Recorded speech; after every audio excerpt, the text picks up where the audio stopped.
This is an Assjack album review.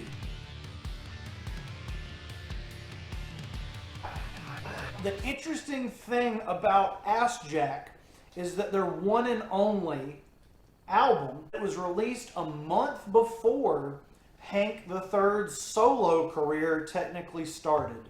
My parents had a copy of, and may still have a copy of,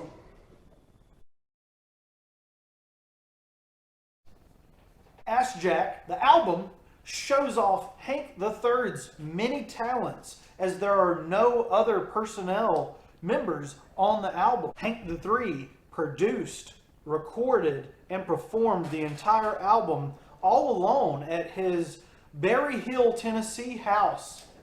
I'm tempted to drive out there tonight. But back to the point of recording the album, Hank III plays guitar, bass, drums, and all the vocals. He plays those vocals on this album. Even that bleeping synth. Can you believe that? This album begins with pounding metal grind, the likes of Tennessee Driver. And immediately, my first question, as soon as the music kicks in, what guitar does Hank III like? I'm thinking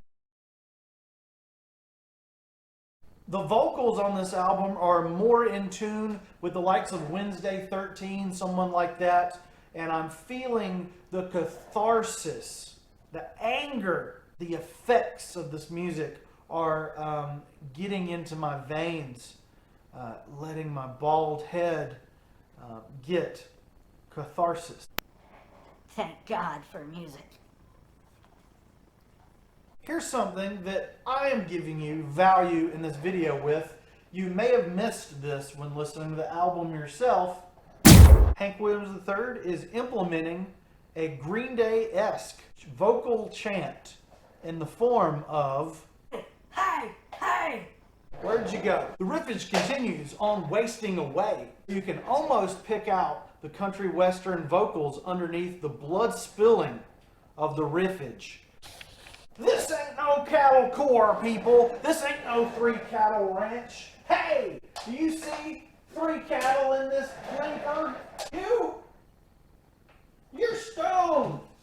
Only 3 songs in, and already this fool has me thinking about, and also, all legends, all in one thought. My poor brain is gonna pop.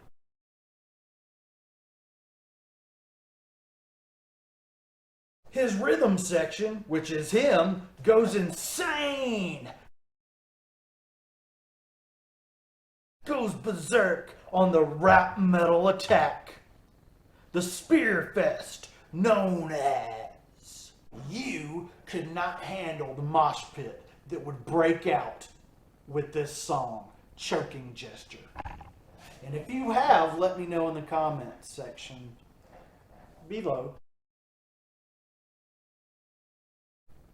Speaking of mosh pits, we got Gravel Pit coming up next. It pulls our ears into another direction musically with almost a Stone Temple Pilots flavor, if you can believe it. Believe me, melting into the puddles, not of mud, but poured over a sweet souffle of chocolate moss, pouring over the shape of a woman named Alice in Chains.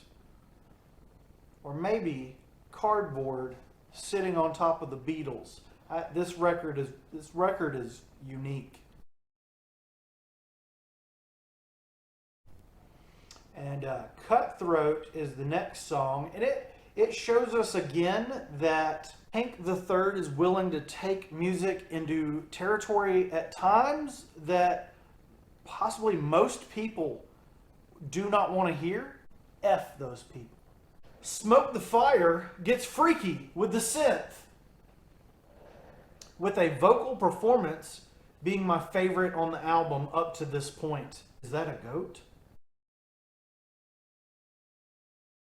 Is Hank 3 a goat?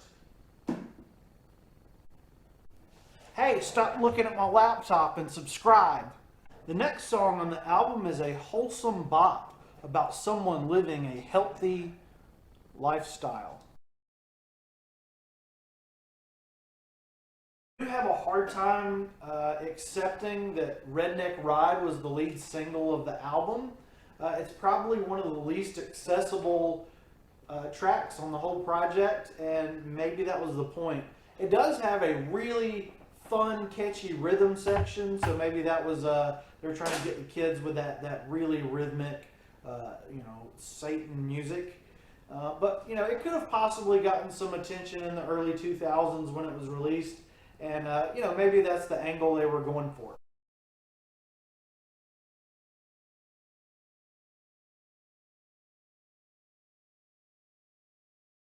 As I continue my adventure through this album, there's only 10 tracks here and like 30 minutes.